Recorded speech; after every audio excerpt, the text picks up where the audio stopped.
Oi, oi, bem-vindo, bem-vinda. Mais um bate-papo aqui no Mulher e Vida. Hoje um assunto importantíssimo, vamos tratar do autismo. Lembrando que estamos no YouTube. Se você não se inscreveu no canal, por favor, se inscreva, ative o sininho das notificações, compartilhe este conteúdo para que mais pessoas tenham acesso, é muito importante. E hoje um assunto seríssimo. Vamos abordar o autismo, como suspeitar, quais os tratamentos? Se existe algum teste para saber se o meu filho, se o seu filho tem o autismo? Já somos, aqui no Brasil, 2 milhões de brasileiros dentro do transtorno do espectro do autismo. E para falar deste assunto, eu vou receber Débora Aldeia, gestora do Instituto Levi Social. Obrigada, Débora, por participar, a gente falar desse assunto tão importante. Sei que você vai trazer muita informação. O projeto Levi leva o nome do seu filho. Sim. Né? Tudo começou quando você descobriu que ele tinha o transtorno do espectro do autismo. Eu queria que você falasse um pouquinho do projeto Levi, depois a gente entra mais profundamente. Tá ótimo. Então, quero agradecer, na verdade, essa oportunidade, as portas abertas para a gente falar sobre esse assunto, um assunto de extrema importância mesmo. Como você bem falou aí no começo, a gente tem hoje uma estatística de 2 milhões de autistas no Brasil. Essa estatística vai ser corrigida agora para os próximos anos, porque tem sido feito um levantamento mais profundo sobre isso. Tenho certeza que a gente aumentou em grande escala esse número, mas é uma parte da população de extrema importância e que tem sido muitas vezes renegado os seus direitos porque não se fala muito sobre o assunto. Então, portas abertas como essa são essenciais para que a gente possa avançar com a causa. E a nossa história com o autismo, ela começa, então, em 2017, quando meu filho mais novo tinha 2 anos e 3 meses e começou a apresentar algumas características que eram consideradas fora do padrão do desenvolvimento de uma criança, né? A gente não compara crianças, mas as crianças têm marcos de desenvolvimento que são muito parecidas e muito iguais, e ele não alcançava quase nenhum dos marcos nessa fase, e a gente começou a investigar para entender o que ele tinha. E eu te confesso que o início da investigação, para entender o que o Levi tinha, na verdade eu queria descobrir que ele não tinha nada. Eu queria que alguém me falasse assim, ele não tem nada, isso é do tempo dele mesmo, aquelas frases que a gente escuta, né? Cada criança tem seu tempo, mas eu também tenho um amigo que o filho falou com não sei quantos anos. Então eu fui atrás de um não diagnóstico, na verdade, né?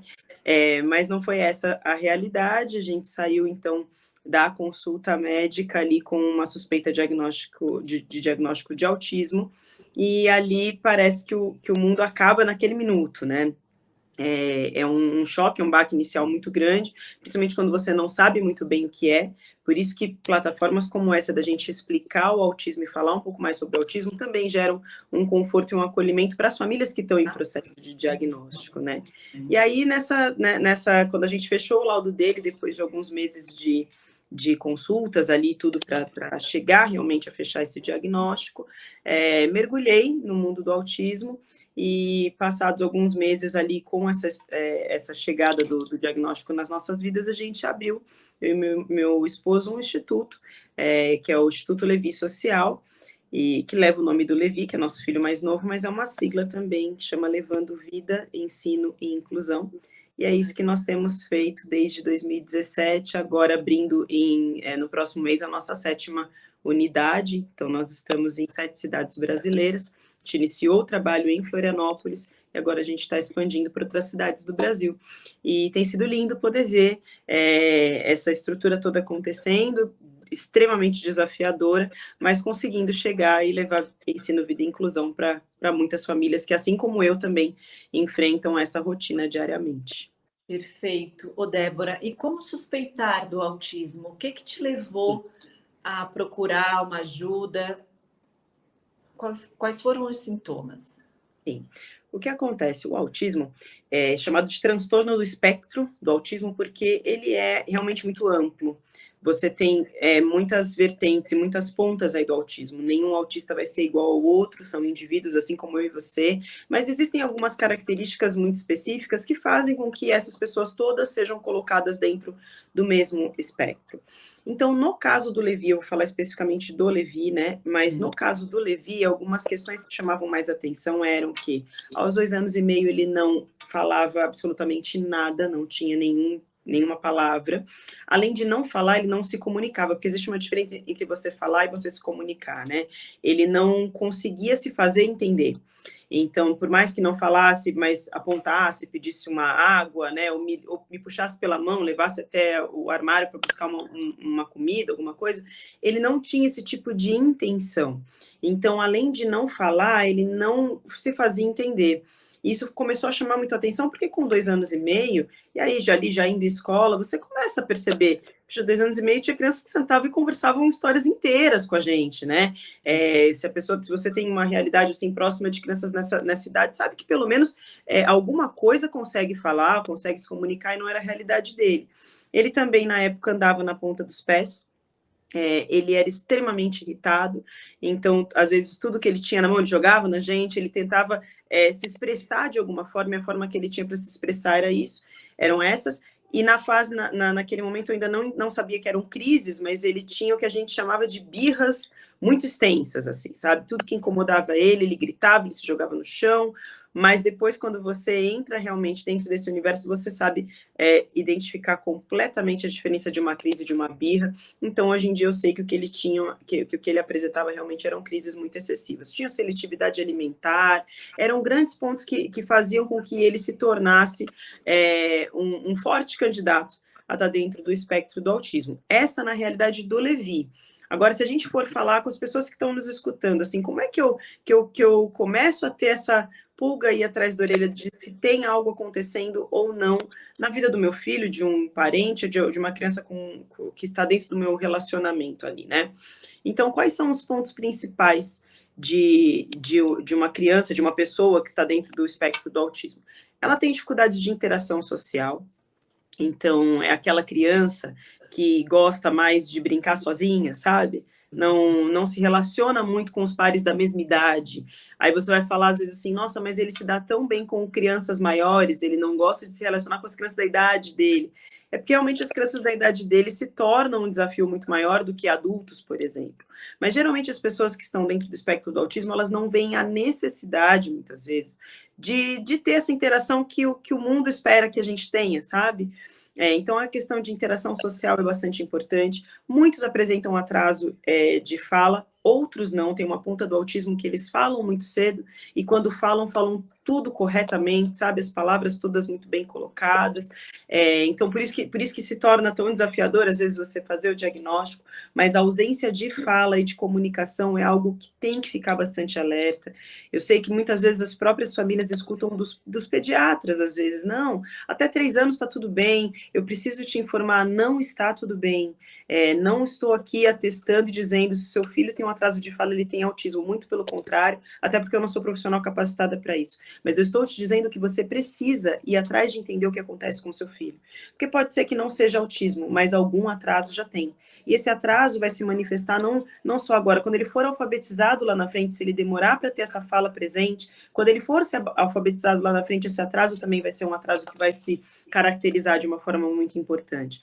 Então, os sinais de alerta que a gente vai perceber maiores são esses. A interação social que não é muito presente, a ausência de fala, uma seletividade alimentar, uma dificuldade de alterar a rotina, então eu só consigo fazer a mesma coisa de uma mesma forma, no mesmo padrão de comportamento, então isso tudo é muito importante de sinalizar, e a questão que muita gente deixa para trás, deixa de lado, mas que é muito importante a gente colocar hoje aqui também, que é esse andar na ponta dos pés, essa irritabilidade excessiva. Então, Juliano, o que a gente tem que fazer aí é um combo, é um pacote. Ah, meu filho só anda na ponta dos pés, mas ele não apresenta nenhuma das outras coisas. Isso não significa que ele seja autista, ele pode ter aí uma outra questão que é física, que aí um profissional de ortopedia vai conseguir te orientar, mas eu acho que tudo que está fora, que está um pouco fora do que é esperado, precisa ser investigado. Eu falo com as mães, com as famílias que me procuram, investiga. Se não era nada, não era nada. Agora, se é alguma coisa, quanto antes a gente começar a trabalhar, maiores são as chances de evolução. Perfeito. E eu quero muito saber desse trabalho, depois que a gente descobre. Mas antes, é muito fácil, ou mais fácil, a gente ter essa noção quando se tem mais filhos, né? Aí tu, não querendo comparar, mas comparando, tu sabe que com 1 ano a criança faz isso, com 2 faz, né? Já tá falando muito mais, frases completas, com certeza. Quando é o primeiro filho Uhum. e os pais não têm essa informação, né? Não tem esse universo está muito longe disso, deles, assim. E o próprio pediatra ou outro médico fala que realmente não tem nada. Aí, É, como agir nessa situação? Porque é. realmente eles estão sem informação, né? Não Sim, tem eu com vou. quem comparar. A nossa vida aqui, nossa família é um exemplo disso também. Por quê? Qual que é a nossa realidade aqui, né? Eu tenho um filho mais velho, que 7 anos mais velho do que o Levi, que é o mais novinho, e quando o Levi ainda era um bebê, o Léo, que é o mais velho, estava com 7 anos, eu percebia que tinha algo, mas assim, como era essa história, como era o primeiro filho, e o Léo, ao contrário do Levi, ele teve a fala muito precoce, ele era uma criança que não me dava trabalho algum. Então, você coloca sentado aqui, fala, fica sentado, que daqui 3 horas eu volto, daqui 3 horas ele estava sentado na mesma posição, sabe? Então, eu achava ele educadíssimo e falava, de onde que será que surgiu essa educação dessa criança? Que, meu Deus, sabe? Então, ele vinha e falava, mamãe, por favor, eu poderia pegar um copo d'água, sabe? Ele era todo certinho, coloquial, eu achava o máximo, tá tudo bem. Só quando ele estava com 7 anos, que é a tal da fase da alfabetização, algumas coisas eu percebia, falava, gente, essa criança é um pouco diferente, mas eu não tinha parâmetro de comparação, né? Sim. Uhum. E fui investigando algumas coisas, levei ele numa psicóloga tal, aí a gente saiu do Léo, antes de ter o Levi, ele era um bebê ainda, o Léo teve um diagnóstico de altas habilidades, que é a antiga superdotação. E eu fui trabalhando essa questão das altas habilidades no Léo.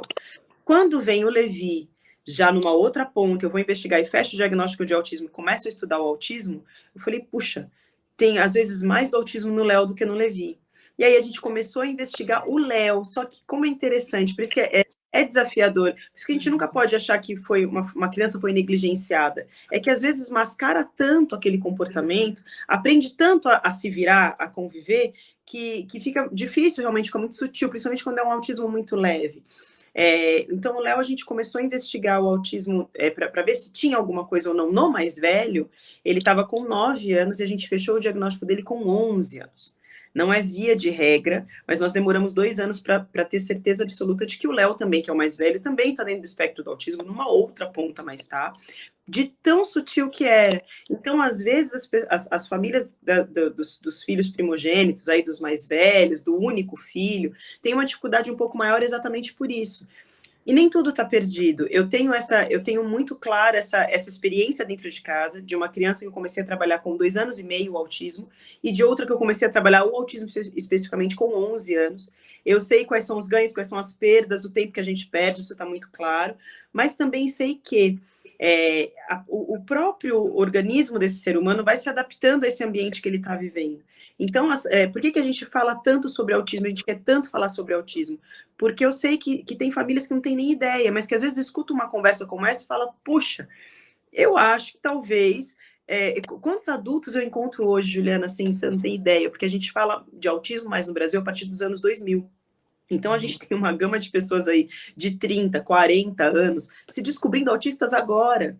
E falam, puxa, então é por isso que eu não gosto de ir naquele churrasco que todo mundo gosta, que eu detesto os happy hours pós-trabalho, que eu não gosto de trabalhar naquelas baias com todo mundo se olhando, que eu prefiro estar no canto fechado. Então, tem muitas pessoas se descobrindo autistas agora, mas que a vida fez com que ele se adaptasse a essa atmosfera, esse ambiente, essa sociedade, ele foi se virando e chegou onde chegou. A duras penas, muitas vezes, à custa de saúde mental, outras tantas, mas conseguiu se desenvolver. Então, essas famílias que estão descobrindo tardiamente, nem tudo está perdido, mas é claro que já isso são estudos que comprovam a intervenção precoce, quando você começa a trabalhar essa criança desde muito cedo, as chances dela conseguir evoluir são muito absurdas, porque a gente tem que entender que autismo não é doença, não existe cura porque não é doença, você só vai curar aquilo que é doença. Autismo é uma condição neurológica desse ser humano, faz parte da característica daquilo que ele é, então a gente não busca a cura do autismo, a gente busca a evolução dessa pessoa dentro do quadro que ela apresenta. E quando você fala que a criança, quando descobre, né, que o pai descobre cedo, vai trabalhar isso, o que que é o trabalhar isso? Como é que é aí o dia a dia depois que descobre? Isso envolve você ter uma prática assim, realmente entender o que foi que aconteceu dentro da vida da sua família. O primeiro passo disso tudo vai sempre passar pelo amor, não existe como você trabalhar essa criança sem ter amor pelo que você está fazendo ali, apesar de toda a dor e de tudo que envolve esse processo inicial de diagnóstico, mas o que é o trabalho em si? O trabalho é você, primeiro, levar essa criança em profissionais especializados. Hoje em dia, no Brasil, quem pode assinar um laudo de autismo são neurologistas, neuropediatras ou psiquiatras. Então, são esses profissionais que assinam um laudo hoje, mas você precisa entender, tá bom, tem um diagnóstico de autismo, o que é que o meu filho precisa? E quem vai te ajudar nesse processo são profissionais multidisciplinares, fonoaudiólogos, psicólogos, psicopedagogos. Nem todo autista precisa de tudo, né, que todos os outros precisam. Então, alguns vão precisar de fisioterapia para a questão do andar, psicomotricidade para a questão de desenvolvimentos motores, mas o trabalho que a gente fala todo envolve terapias, tratamentos, intervenções. É você colocar esta criança para ser estimulada através desse apoio, desse acompanhamento profissional. O que eu sou, eu tenho um instituto, nosso instituto faz terapia com as crianças, a gente tem essa bandeira de intervenção, mas o que eu sou absolutamente contra é que a vida dessa criança se transforme numa grande terapia. Então, eu saio de manhã da fono, eu vou para a psicóloga, depois eu corro para outra, depois eu corro. A gente tem que entender que antes de ser autista, é uma criança. Antes de ser autista, é um ser humano. Eu e você não aguentaríamos sair da psicóloga para fono, para isso, para aquilo, papá. Você tem que ter o tempo de ser uma mulher, de ser um ser humano. Então, a criança funciona da mesma forma. Então, acho que a gente tem que tomar cuidado com essa armadilha de terapia, terapia, terapia, terapia, e eu não deixo essa criança ser criança. Ela tem que ter um tempo de brincar livre, ela tem que ter um tempo de rotina com essa família, de passeio com essa família. Então, sim, o trabalho tem que existir, e eu tenho que colocar os meus filhos nas terapias que ele precisa, tem que identificar quais as terapias que ele precisa, tem criança que precisa de fono, tem criança que não, mas ele tem que fazer essas terapias, mas não que a vida dessa família se transforme apenas nisso, né? Então, o trabalho nunca acaba. O que acontece é que eles passam às vezes eles recebem alta de uma terapia para outra, mas sai de uma, vai para uma outra que é a especialização que está precisando no momento. Mas o mais importante é isso, é nunca esquecer que aquele é um indivíduo que precisa também de outras atividades que não só as terapêuticas. E aí você falou que a criança geralmente não gosta de conviver com outras crianças, né? E a gente tem mãe, né? Tem isso de, meu filho tem que estar com os amigos, tem que brincar com criança. Criança tem que brincar com criança. Aí, nesse caso, como é a brincadeira? Como é o dia a dia dessa criança? Já que ela não gosta e a gente, de repente, quer forçar uma coisa que não está dentro do que ela necessita. Sabe que a gente tem uma frase aqui que é: a gente respeita sempre, mas não desiste nunca. Então, eu respeito a sua particularidade, eu respeito o fato de você não... Muitas vezes, para eles, não faz diferença. E aí, deixa eu só colocar uma coisa aqui. Não é que não gosta de brincar. Muitas vezes, não consegue. É criança. Gosto de brincar, gosto de me relacionar, mas muitas vezes eu não consigo. Porque o autista ele é um grande respondedor a estímulos, né? Então, às vezes, o cheiro do ambiente, o barulho do ambiente, aquilo que pra gente passa batido, o Levi, ele é nosso cão farejador, né? Ele passa e fala assim: que cheiro é esse? Que cheiro é esse? Ninguém tá sentindo cheiro nenhum. Ele fala: não, tem um cheiro aqui. Aí, quando você vai prestar bastante atenção, você fala: realmente tem um cheiro aqui. Então, às vezes, sabe, tá todo mundo num parquinho, as crianças estão correndo, estão suadas, aqueles suores correndo, é difícil. Para alguns deles, né? Não é a via de regra 100%, sempre tem alguns que fogem à regra, mas grande parte deles tem uma dificuldade nisso. Então, onde a gente entra? A gente entra fazendo essa ponte de auxiliar aqueles que querem. Eu quero brincar, eu quero ser chamado para uma brincadeira, eu quero fazer parte disso, mas eu não estou conseguindo. Aí, de forma terapêutica, você consegue fazer isso. Muitas vezes, o autista, você precisa ensinar a brincar. Por que pega um carrinho e no lugar de brincar com o carrinho, vai girar a rodinha? E aí cabe a gente ensinar o brincar. Então, às vezes, a criança aprende como? Por observação. Então, eu estou vendo, é assim que brinca de carrinho. Mas como para o autista a forma de enxergar, às vezes, é um pouco diferente, ele não tem essa observação de, então, vou brincar com o carrinho dessa forma. A gente senta e ensina, muitas vezes, a ter essa prática. E o brincar com outras crianças, realmente, também, às vezes, é ensinado. Então, como a gente faz com o Levi aqui, de uma forma, né, direta, assim, falar do que a gente vive? Ele gosta muito, hoje em dia, atualmente, ele gosta muito de outras crianças, né? Ele quer estar junto com essas outras crianças. Então, eu ensino os limites, porque às vezes ele por não ter muito filtro, eles têm, às vezes não tem muito filtro, ele pode ser um pouquinho sem noção, sabe? Que a gente chama. Então, eu ensino ele como ele tem que se comportar, eu moldo esse comportamento muitas vezes, deixando ele ser quem ele é, dentro da característica dele, eu só dou uns toques assim. E quando tá muito barulho, mas mesmo assim ele quer participar, vou te dar um exemplo, às vezes Olimpíadas da escola, aquela torcida gritando, ele quer participar daquilo, ele sabe que é o time dele, mas às vezes para ele é difícil ficar naquele ambiente, a gente usa uns abafadores auriculares, que é como se fosse fone de ouvido, sabe? Mas que ele não tem som, nada, é só um abafador mesmo, e ele consegue participar daquela atividade. Então, tudo é muito, muito ensinado, né? Tudo muito moldado. Ó, vamos ter que dar um pause, porque quem surgiu? Ó, quem tá aqui? Tudo bem? Apareceu, me pedindo, vai ter que dar uma cortada agora, né? Tá. Só no merchan. Pedindo para abrir uma... Tá ótimo. Eu tô falando do seu abafador, que te ajuda na escola, né? Tchau. Tchau, amor. Tchau. Pera. Leva lá suas coisas. Pronto. Tchau. Tchau. Só assim, quero comer. Dá licença que eu preciso comer. Ótimo. Pronto, voltamos. Tá, perfeito. Então, a gente faz essa ponte de ajudá-los a interagir. O que a gente tem que ter o respeito, Juliana, que às vezes a gente acha que todo mundo tem que ser igual. Eu acho que a grande verdade é que a sociedade anda tão doente na sua saúde mental, no seu emocional, porque a gente está tentando replicar na gente o que o outro é. Né? A gente tem se comparado demais. Então, eu acho que o que as famílias têm que tirar um peso é que os nossos filhos eles têm que ser igual às outras crianças. Vou te falar que é muito difícil, porque quem sofre, na verdade, mais somos nós do que eles. Quantas vezes, às vezes, eu vejo ou o Levi num cantinho, ou o próprio Léo, e eu falo, puxa, eu sou muito de gente, né? Eu gosto muito de pessoas, eu gosto muito de estar junto com todo mundo. Eu falo, puxa, será que ele não está sofrendo? E eles não estão, para eles está tudo bem. Mas a gente espera que o comportamento seja igual ao que todo mundo diz, que todo mundo tem que ser daquele jeito, e não é uma realidade. Então, se a gente começar a respeitar essa singularidade, mas ensiná-los também, porque a gente na vida precisa do outro, né? Eles vão precisar da outra ponte, da outra pessoa para várias coisas na vida. Então, a gente tem que ensiná-los a conviver em sociedade, mas sem ter essa exigência, esse padrão social de que eu tenho que estar em tudo, de que se eu faltar no aniversário vão ficar chateados comigo. Se não quiser ir, não vai, sabe? A gente tem que normalizar esse não também, né? Não preciso me encaixar nessa caixinha de que todo mundo é igual a todo mundo sempre. Tem que deixar eles serem como eles são, mas ensinando, sim, a fazer essa ponte social que é essencial para a vida de qualquer um, né? Perfeito. E para isso é importante o conhecimento, né? Os pais estarem muito cientes disso. E aí eu queria falar sobre a aceitação, que nem sempre, às vezes chega o diagnóstico, mas os pais não aceitam. E aí eu queria falar do quanto é prejudicial.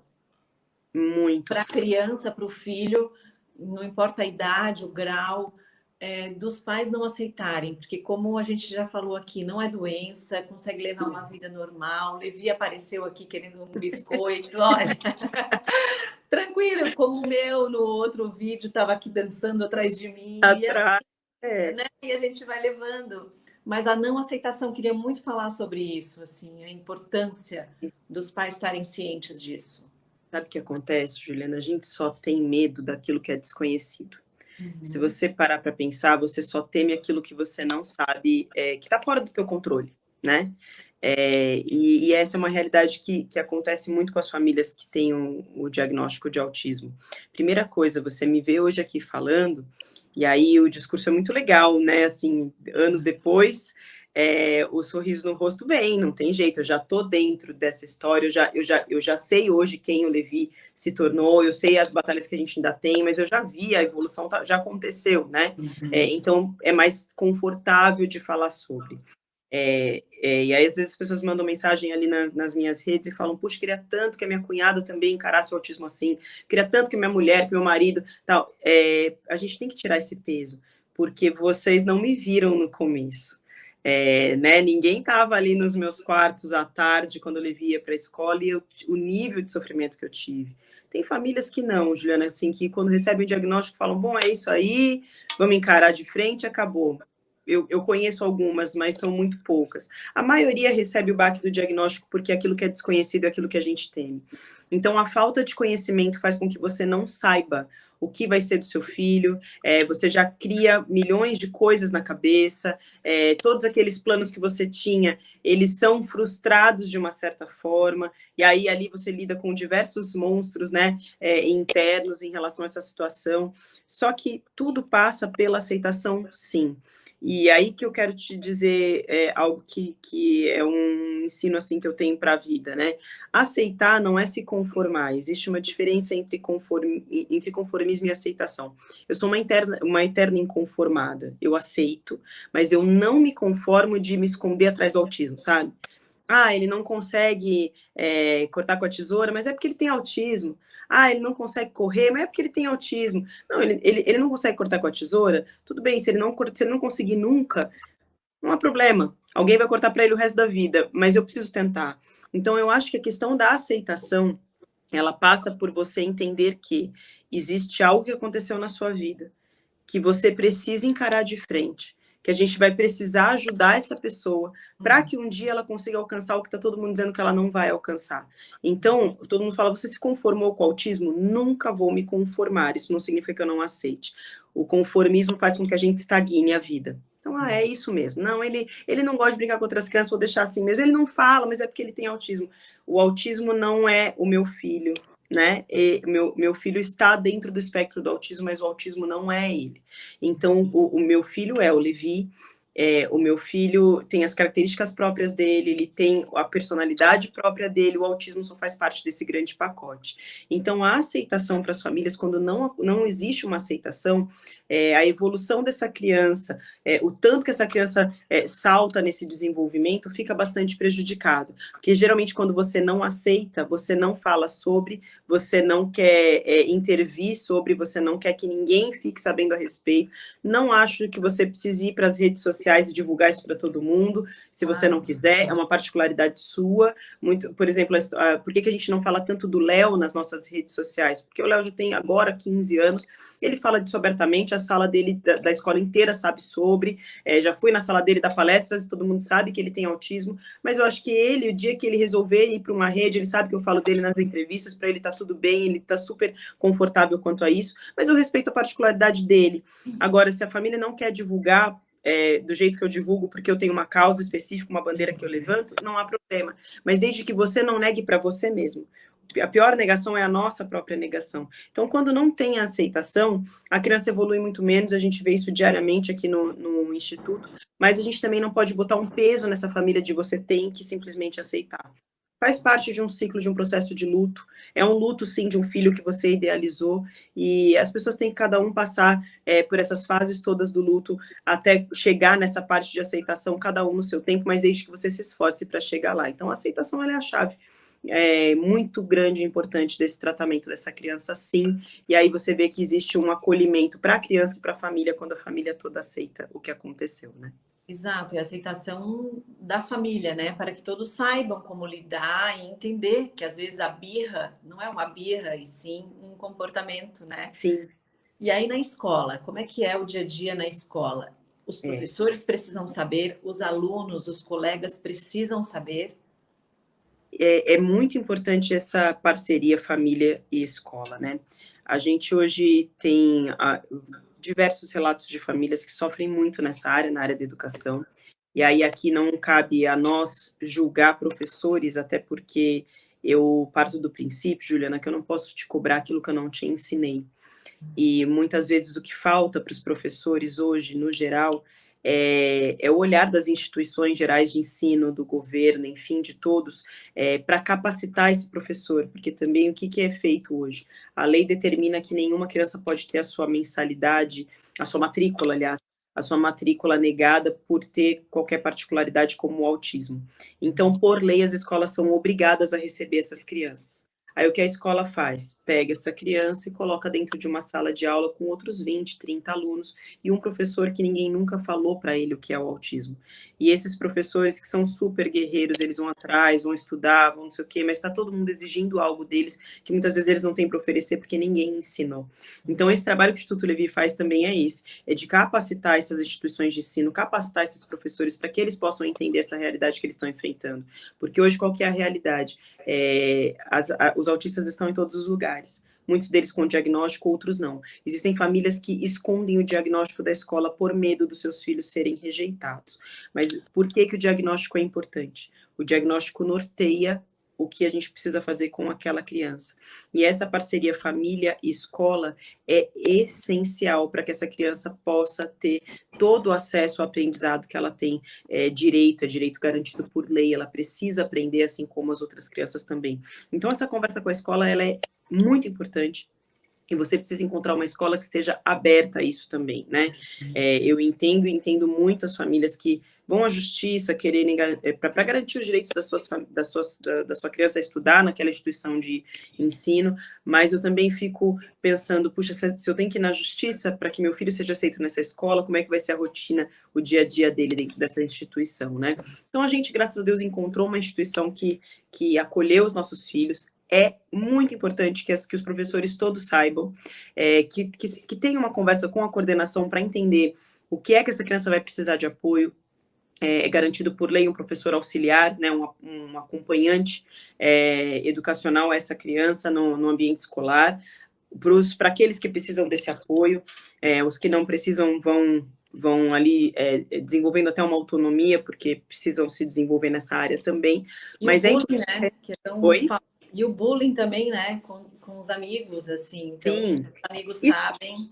Isso eu vou te falar que talvez é a parte mais desafiadora, é muitas vezes inevitável que aconteça, mas não pode permanecer. Eu acho que acontecer, muito provável que vai acontecer, porque é impressionante como o ser humano tem uma raiz de crítica, né, ao próximo muito forte. Então é inevitável muitas vezes que aconteça, mas ela não pode permanecer. Então essa conversa é muito importante.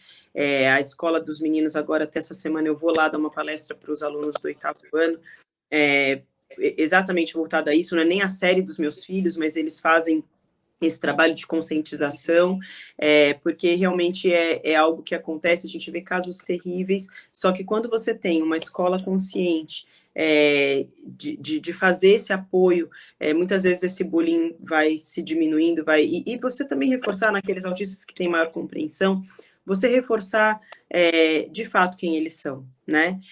Hoje o Léo, que é o mais velho, ele vive uma vida muito independente, mas ele tem traços característicos do autismo que as pessoas, principalmente os adolescentes da idade dele, não conseguem compreender, e quando ele volta da escola com alguma questão, falaram isso de mim, ou falaram aquilo de mim, a primeira coisa que eu falo para ele, eu falo, você é isso que estão dizendo que você é? Ele fala, eu não sou. Então, se você não é, essa é uma visão que o outro tem a seu respeito. Eu não posso filtrar a visão que os outros têm sobre mim, mas se eu sei quem eu sou, isso já não me incomoda tanto. Então, esse reforço da família em casa, de quem eles de fato são, isso tudo também ameniza um pouco toda essa situação. Mas é claro que um trabalho de conscientização da escola, com os alunos, do respeito, da empatia, isso tudo faz total diferença no tratamento, no trato dessa criança com autismo dentro do ambiente escolar.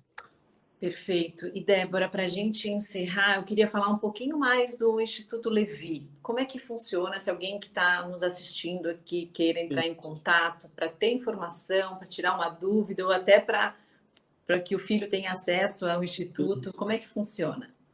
Bom, o Instituto Levi, então, está em 7 cidades, nós temos as nossas redes sociais, que é @Instituto Levi Social, e também o nosso site, onde você tem todas as informações de quais são essas filiais, onde nós estamos presentes, como que funciona o processo para as crianças serem atendidas. Nós damos prioridade para famílias que não tenham condição de arcar com o tratamento dos seus filhos, ou que não estejam fazendo nenhum tipo de abordagem terapêutica ainda, não conseguiram vaga em outras instituições, e a gente oferece aquilo que nós temos de profissionais capacitados para atender essa criança de acordo com a necessidade dessa criança. Então, a família se inscreve a criança para a vaga, tendo a vaga, nós chamamos para uma triagem, e nessa triagem a gente entende, então, se o Instituto Levi está apto a oferecer um serviço de qualidade para aquela família. Então, nós atendemos crianças com laudo já fechado de autismo e síndrome de Down também, a gente atende no Instituto Levi. Essas crianças entram ali de forma terapêutica. Nós não somos uma escola, nós somos uma clínica de atividade terapêutica mesmo. Então, às vezes, a criança passa algumas horas, uma manhã, mas ela não passa um período inteiro conosco ali. E aí nós temos também as oportunidades, né, de pessoas trabalharem conosco. Nós temos uma bandeira de trabalho voluntário muito importante, então você também, dentro das nossas redes, consegue saber como você pode se inscrever para participar com a gente nessa causa e trabalhar com as crianças, também tem ali um campo específico para isso. Nós somos uma instituição do terceiro setor, uma instituição social, que conta com doações pontuais, doações permanentes, de empresas, de pessoas físicas, de pessoas que olhem a causa e entendam o que é que nós temos feito por essa sociedade. Se a gente tivesse um funcionamento muito bom na nossa parte Estado, a gente não precisaria existir, mas como não é essa realidade, o Estado é o primeiro a dizer, nos auxiliem, porque nós não estamos dando conta da demanda, nós existimos por isso. Então, para também dar esse auxílio e dar conta dessa demanda, porque hoje as estatísticas comprovam que já está chegando aí 1 a cada 39 pessoas diagnosticadas com autismo. Então, você com certeza, Juliana, conhece alguém que às vezes você nem sabe que tem, todos nós, eles já circulam na sociedade, então cabe a nós dar as ferramentas para que eles possam se desenvolver da melhor forma possível. E quando uma pessoa, por que o Instituto Levi existe? A gente existe para transformar vidas. A gente não está ali só dando uma terapiazinha e depois você vai para casa. Quando a pessoa tem acesso a uma terapia de qualidade, a oportunidade que ela tem de ter a vida transformada é muito grande. Porque a gente tem conhecimento de adultos autistas que nunca tiveram os seus direitos de terapia garantidos. E hoje eles não conseguem nem ser inseridos na sociedade. E são pessoas brilhantes, são fantásticas, mas não foi dado a elas a chance, a oportunidade de conviver. Então é isso que o Instituto Levi faz. A gente tenta trazer essa transformação, porque uma criança desde muito pequena, sendo trabalhada, as chances dela conseguir ser uma grande ponte na sociedade, ajudar a comunidade dela, ter uma vida independente, elas são muito grandes. Então é para isso que o Instituto Levi existe, é esse nossa bandeira e é assim que a gente funciona. Nossa, que bom, então, que vocês existem. Que bom, parabéns pelo trabalho, é lindíssimo. Eu queria só te agradecer, que bom, tanta informação de qualidade que a gente possa, né, divulgar, que as pessoas tenham mais conhecimento e que tudo dá certo, né? A história de cada um. E eu queria só te agradecer. Muito, muito obrigada por participar aqui do Mulher e Vida. Eu que agradeço, Juliane. Só para encerrar, eu acho o seguinte: todo mundo tem uma dor, né?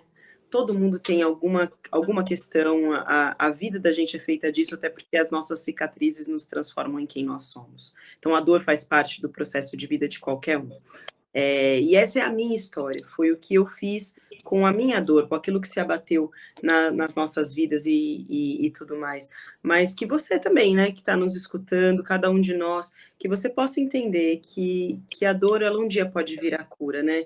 E hoje está doendo muito, mas amanhã dói um pouquinho menos, até que um dia cura e a gente consegue ressignificar a nossa jornada através das questões que a gente vive. Então, que você guarde isso, cada um de nós, a gente possa guardar isso. A dor da gente, um dia, ela pode vir a cura para outras pessoas. Eu agradeço demais a oportunidade, obrigada pelo espaço, parabéns pelo trabalho também de conseguir trazer tanta informação para as pessoas, e eu tenho certeza que cada live dessa que você faz tem um poder de transformar a vida de alguém que está escutando do outro lado. Que bom, obrigada, eu que agradeço muito. Obrigada mais uma vez e obrigada a todos vocês.